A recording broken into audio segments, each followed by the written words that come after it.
Hello, and welcome. This video is based on chapter 7 of my book titled The Rise of Man. Please check it out, link in the description.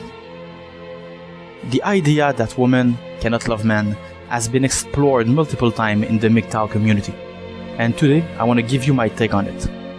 But before I explain why women cannot love men, I must first go into the depths of female solipsism, and to that end, I will share with you a couple of my life experiences. During summer of the years 2017, I went for a walk with a female friend, and we had a talk that I still remember to this day.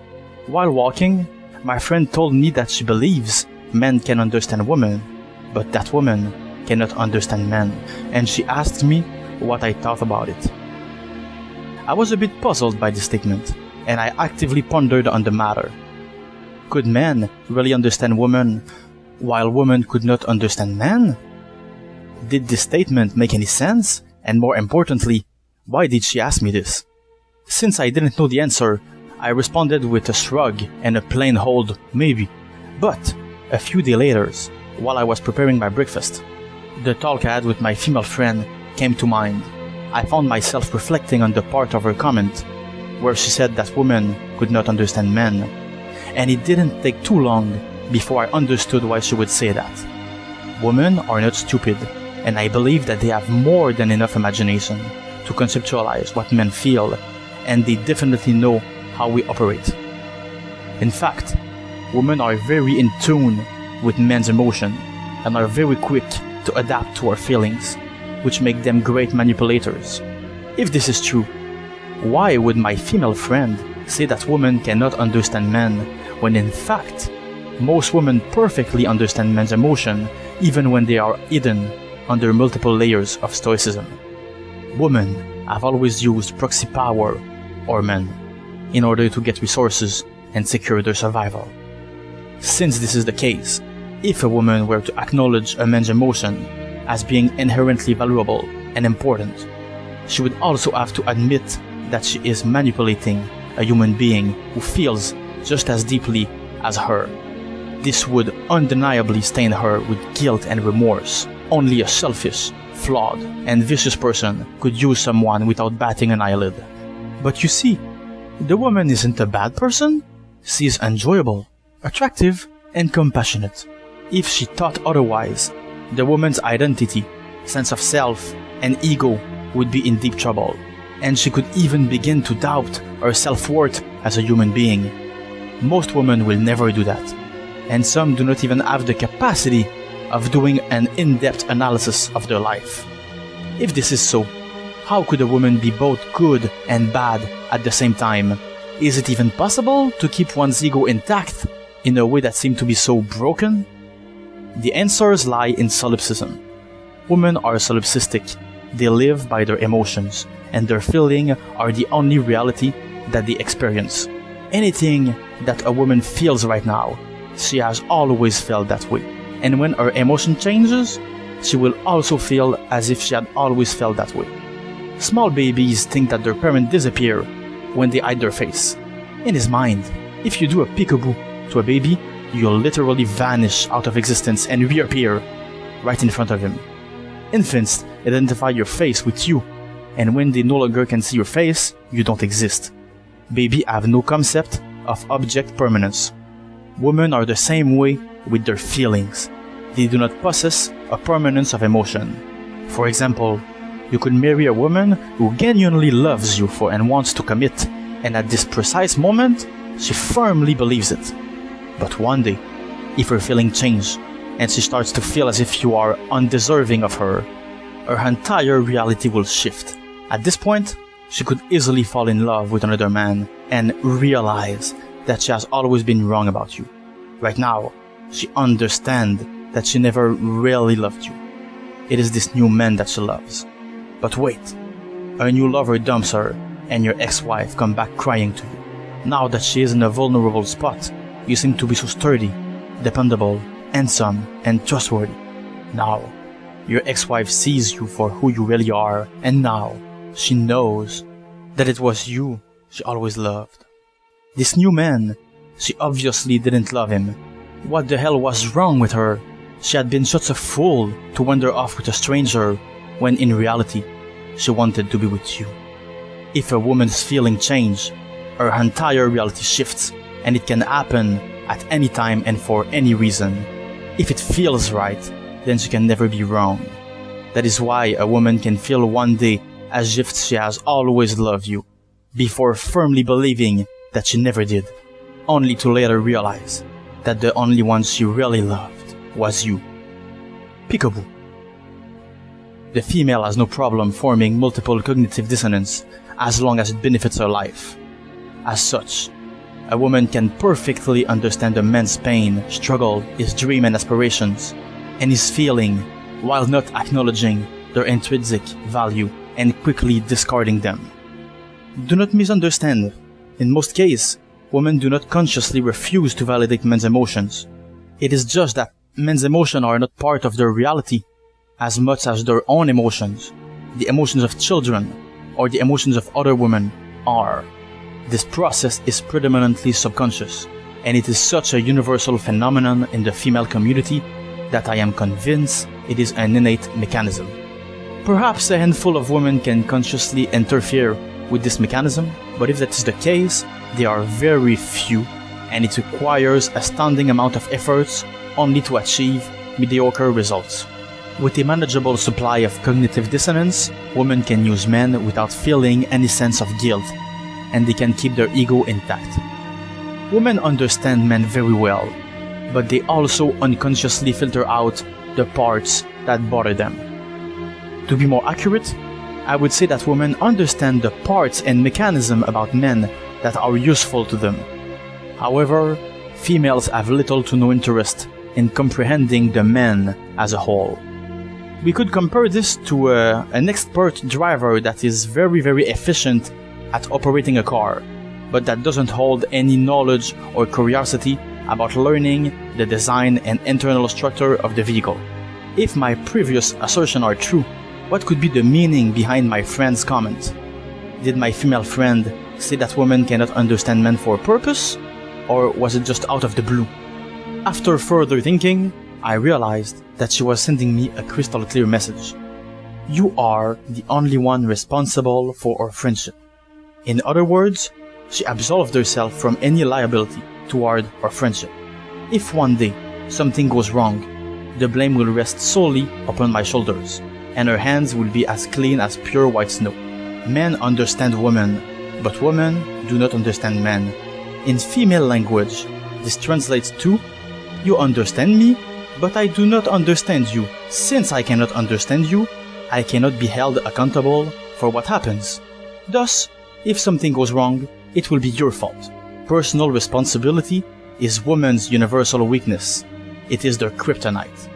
My female friend shifted the weight of her friendship on my shoulder in a very discreet and covert way. This was probably done on autopilot, and she didn't even need to think about it. This is something that women routinely do, especially in their intimate relationships with men. Most of the time, men will be completely obvious to these undercover signals, but it won't change the fact that in a woman's mind, you will be the one accountable for everything. When I thought about it that way, my female friend's comment made perfect sense. It was quite typical and predictable coming from a woman. My female friend knows what men feel, and she understands how we behave, but deep down, she does not want to acknowledge the intrinsic value of our emotions. And you may be wondering, why the hell would I have a friend like that?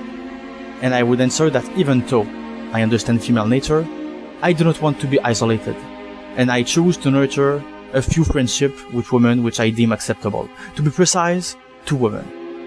And there is no sex, by the way. And I do the same thing with blue pill men. You see, one of the worst parts about being red pilled, about being MGTOW, is about finding out that no one understands you. Your family, friends, co-workers, your mentors and teachers, every single person who supposedly care for you, they will be the first one to ostracize you if you tried to share this knowledge with them. To me, this realization was the source of an unbearable sadness. Fortunately, I learned to savor this solitude, as well as the freedom that comes with it. Nowadays, Every time I get to see a female friend absolving herself from her personal responsibilities, or when I see a male friend acting like a white knight, I quietly look away and I do not reply. This is none of my business and I do not care.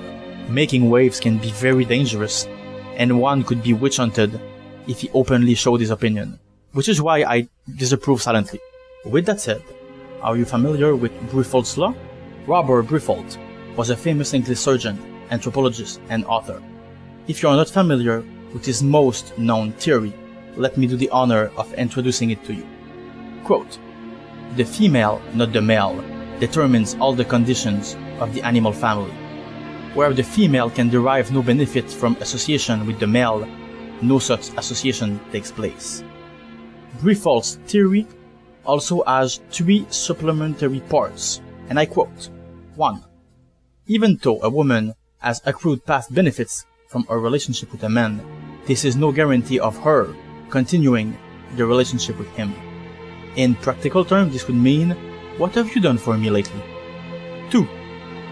If a woman promises a man to continue her relationship with him in the future in exchange for a benefit received from him today, her promise becomes null and void as soon as the benefit is rendered.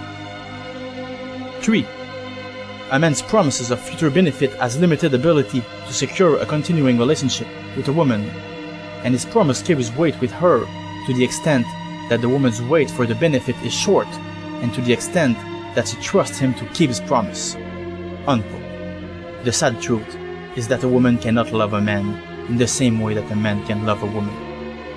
If a woman believes she loves you, it is only because she confounds love for you with her love of what you can do for her. Findings from Harvard University Professor Alexandra Kilwald, who analyzed data on the lives, marriages, and finance of 6,300 couples, including 1,700 who were divorced, goes hand in hand with this argument. According to Kilwald's finding, the most relevant variable predicting divorce is whether the husband has a full-time job or not. Furthermore, only the husband's employment status affects the risk of divorce, which is to say that a woman can lose her job and the integrity of their marriage will not be endangered. When a man loses his job, his risk of being divorced will triple when compared to a couple where the wife stays at home and the man works full-time. Gentlemen, if you cannot provide for a woman, the odds are that she will leave you. Where the female can derive no benefit from association with the male, no such association takes place.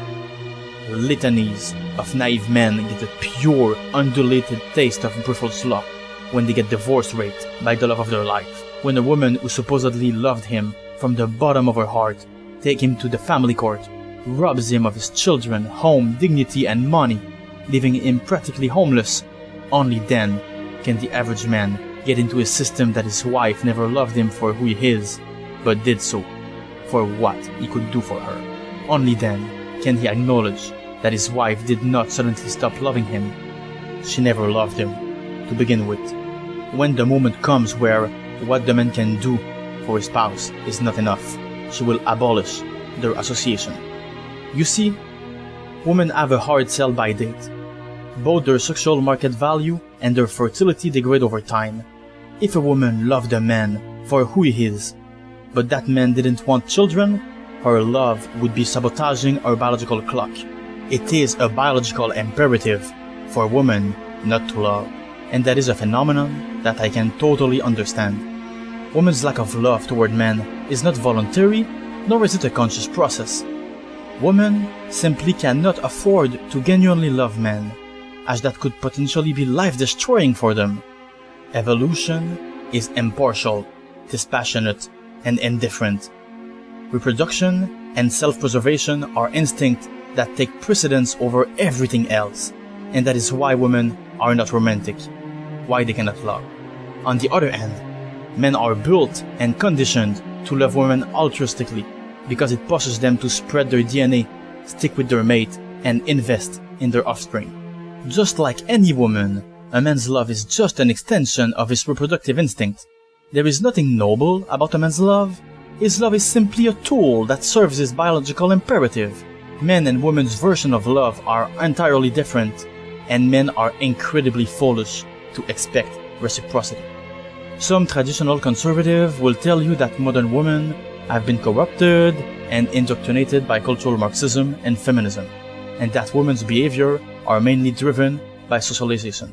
Thus, women in the past loved men, but today, because of their upbringing and socialization, they learned not to love men. This belief is stupidly naive, and it could not be further from the truth.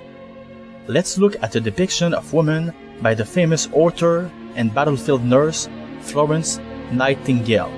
She was born in the beginning of the 19th century, which is to say that her views come from a time that was very patriarchal and that feminism and cultural Marxism were non-existent at the time. Florence Nightingale came to prominence while serving as a manager of nurses trained by her during the Crimean War, where she organized the tending to wounded soldiers. She became an icon of Victorian culture and earned the nickname of the Lady with the Lamp from making rounds of wounded soldiers at night. In her biography, which was written by English journalist Sir Edward Tyas Cook, Florence said, and I quote, "Women are not capable of love. Women crave for being loved, not for loving. They scream out at you for sympathy all day long.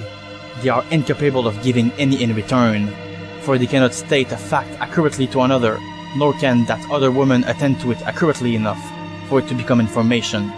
Now, is not all this the result of want of sympathy? I am sick with indignation at what wives and mothers will do of the most shocking selfishness. And people call it maternal or conjugal affection and think it pretty to say so. No, no. Let each person tell the truth from their own experience.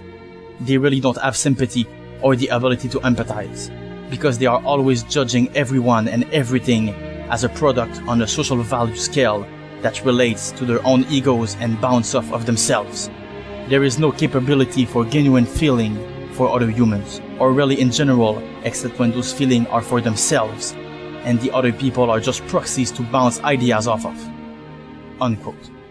I sincerely ask you, why is it that a nurse and medical writer, such as Florence Nightingale, could say such a piece about the woman of her era, in a time where cultural Marxism and feminism were virtually non-existent, unless it has always been impossible for women to love men? It could not have been manipulation and indoctrination, as the culture of the time was highly religious, traditional, and patriarchal. Family values were enforced, and so was male authority. Yet, it seems like women were selfish and did not know how to love, just like today. Another insight about female nature can be found in one of the most popular books in the world, the Bible. The Christian Bible states, and I quote, "Women, obey your husbands. Husbands, love your wives." Unquote. Men must love their wives, and wives must obey their husband. You may wonder why this commandment doesn't talk of wives loving their husband, and that would be because women cannot love men. But women can obey, and that is precisely what the Bible teaches. In all probability, a dog will love you more than a woman. Dogs are a pack animal after all, and they have a high sense of loyalty. All of this may seem very cold and apathetic, but it would be foolish to deny the fact that humans are animals. Like every other species on Earth, we follow our instinct. Instincts are based on pleasure and pain, and by seeking what feels good and avoiding what feels bad, we accomplish our biological imperatives. Humans are hedonistic. We avoid pain and maximize pleasure. Our biological drives, our instinct, they will always take a central place in our lives, and it couldn't be otherwise, as going against this flow could only lead to one's death or the end of his genetic legacy. Survival and reproduction, driven and anchored in our psyche with pleasure and pain, are at the root of why women cannot love men. It is a fatality that cannot be changed, no matter what we do. To further prove my point, let's also look at male love. Men generate vasopressin when they have sex with a woman. Vasopressin is the male love hormone, and is often called the monogamy chemical. Vasopressin is associated with behaviors such as protecting one's mate, fidelity, and bonding with a mate. When a man accomplishes his biological imperative and reproduces, his body generates and floods him with bonding hormones, and he will develop long-lasting feeling of attachment towards a spouse. But if the man stops having sex permanently with his partner, he will stop producing vasopressin, and he will eventually fall out of love. Our instinct and our biological imperatives dictate love. For a man to love, he must continuously have sex. And for the man's reptilian brain, having sex equates to passing down his DNA. Thus, the act of passing down his DNA is an absolute for a man to love his wife.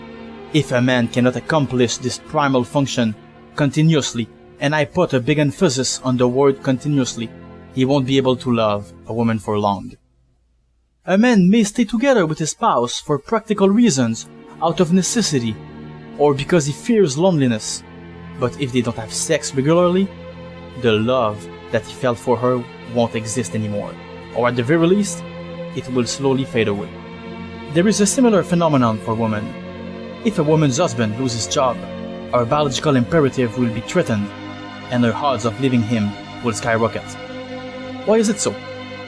A woman cannot mother hundreds of children like a man can do, and her best mating strategy is to find the best father with the best genes and with high levels of parental investment.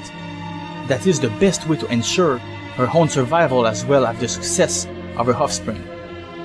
If the woman's husband can achieve a high level of status, she will be flooded with oxytocin, which is the female love hormone, and she will bond with him like there was no tomorrow. Only when she is accomplishing her biological imperatives can the woman feel love and connect with her man. And if she can't fulfill her primal function, she will fall out of love very quickly. Love is conditional, and the withdrawal of a single condition can be enough to make it fade away, like an empty dream. Love is the manifestation of our instinct. It is nothing more than a big puddle of primal urges, an irresistible cocktail of chemicals that have a clear design.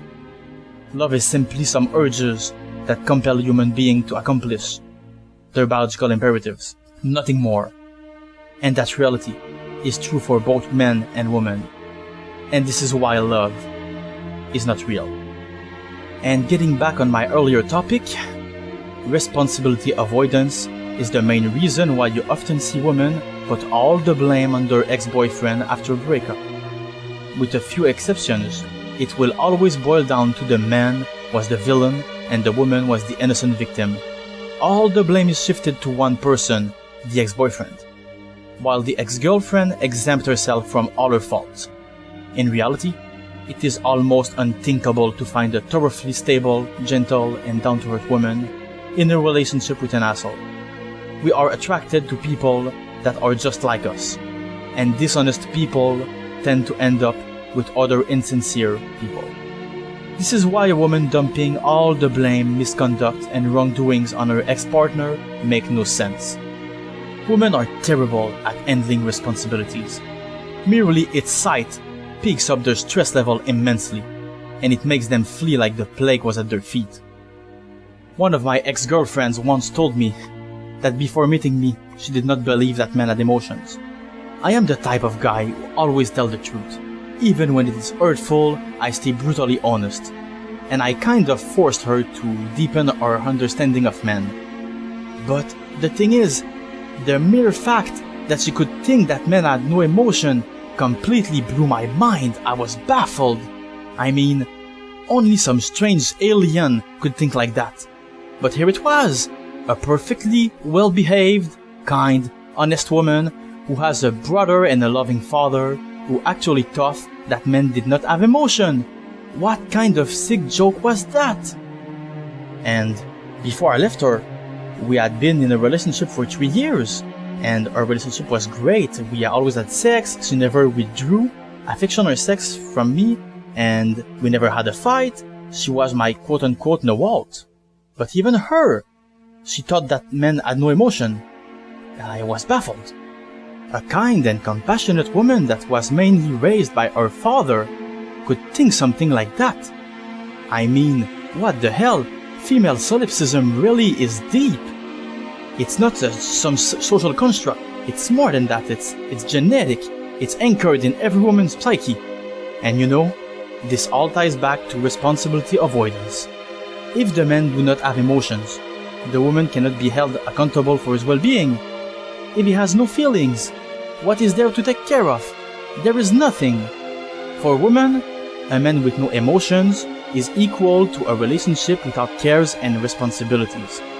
This is just another way for the woman to excuse herself from any and all accountability towards her companion. Because it was a necessity for their survival, women became expert at manipulation. They evolved to be entirely solipsistic, and they mastered the art of cognitive dissonance. Mother passed down this knowledge from generation to generation, and even today, in this supposed era of equality, nothing has changed. Gentlemen, women have no permanence of emotions, and your dog will love you more than her. And with that, I will end this video. Thank you for watching, and see you next time. My first book is now available for purchases on Amazon.com. It is a book titled Rise of Man, and it is about MGTOW and the Red Pill. I deeply appreciate any purchase of my book. Feel free to leave a comment on Amazon, as it really helps with the algorithm to boost my visibility. I find this message to be very important, and Rise of Man is available for free on my website, manhoodshittyshit.com, so please feel free to read it here. I also write fictions of the fantastic medieval type. My style is very dark and gruesome, and of course there are some elements of the Red Pill in the interaction between characters. It will be available for free read this summer.